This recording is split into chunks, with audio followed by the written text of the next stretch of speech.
ہوں اور اب یہ چاہتا ہوں کہ مشاعرے کا باضابطہ آغاز ہو۔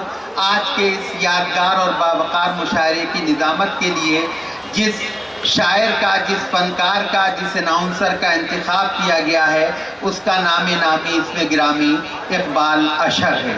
میں بہت ہی ادب و احترام کے ساتھ گزارش کر رہا ہوں جناب اقبال اشر سے کہ وہ اپنے خوبصورت انداز میں اس مشاعرے کی نظامت فرمائیں، اور میں جو بہت دیر سے سامعین کے اور آپ سب کے درمیان سد راہ بنا ہوا ہوں، دیوار بنا ہوا ہوں، میں اپنے آپ کو یہاں سے وڈرا کرتا ہوں اور اس شعر کے ساتھ گزارش کر رہا ہوں جناب اقبال اشر سے کہ میں نے آواز تمہیں دی ہے بڑے ناز کے ساتھ۔ اقبال اشر صاحب، میں نے آواز تمہیں دی ہے بڑے ناز کے ساتھ، اور تم بھی آواز ملا دو میری آواز کے ساتھ۔ زوردار تالیوں سے استقبال کیجئے آج کے ناظم مشاعرہ جناب اقبال اشر کا۔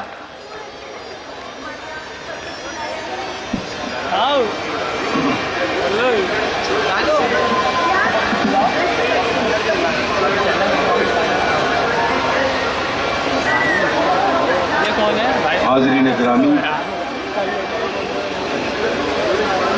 آج کے اس مشاعرے کے باوقار صدر شیلیندر پرتاپ جی، ہمارے مہمان خصوصی ہری اوم صاحب،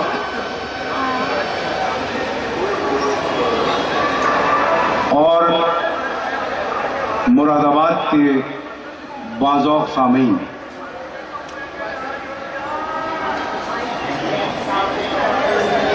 اچھا دیکھیے، مجھے بتایا گیا کہ صدارت ہری اوم صاحب کی ہے اور مہمان خصوصی شیلیندر صاحب ہیں۔ میں اس مشاعرے کے آغاز میں یہ بتانا بہت ضروری سمجھتا ہوں کہ میں تو یہاں ہمیشہ کی طرح حاضر ہوا تھا غزل سنانے کے لیے، لیکن شاید کچھ لوگوں کو علم ہو، کچھ لوگوں کو نہ معلوم ہو یہ بات کہ مراد آباد شہر کی آبرو اور نظامت کے حوالے سے پوری دنیا میں مراد آباد کا نام روشن کرنے والی شخصیت جناب منصور عثمانی کی اچانک طبیعت ناساز ہونے کے سبب یہ ذمہ داری مجھے دی گئی ہے۔ میں باضابطہ طور پہ کوئی ناظم نہیں ہوں، لیکن میرے بزرگوں کا حکم ہے اور اس باوقار شہر جگر کے منتظمین اور ذمہ داران کا حکم ہے، اس لیے میں اس حکم کی تعمیل میں یہاں ایک ناظم کی حیثیت سے آپ کے سامنے حاضر ہوں۔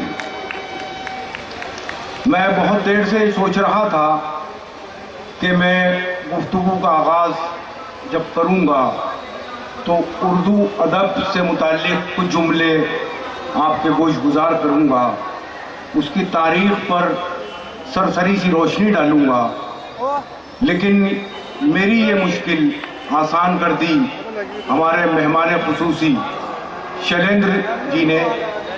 اتنی عمیق نظری کے ساتھ، اتنی گہرائی اور اتنی شدت کے ساتھ انہوں نے اردو ادب کے حوالے سے، اردو غزل کے حوالے سے اور ہندی اردو زبانوں کا جو آپس میں تعلق ہے صدیوں پرانا، اس کے حوالے سے جو گفتگو ہمارے مہمان خصوصی صاحب نے فرما دی ہے، اس کے بعد میں سمجھتا نہیں کہ مجھے اس سلسلے میں مزید گفتگو کی ضرورت ہے۔ میں ان کی گفتگو کے بارے میں کچھ کہنا چاہتا تھا، لیکن مجھ سے وہ الفاظ بھی ہاشم صاحب نے چھین لیے۔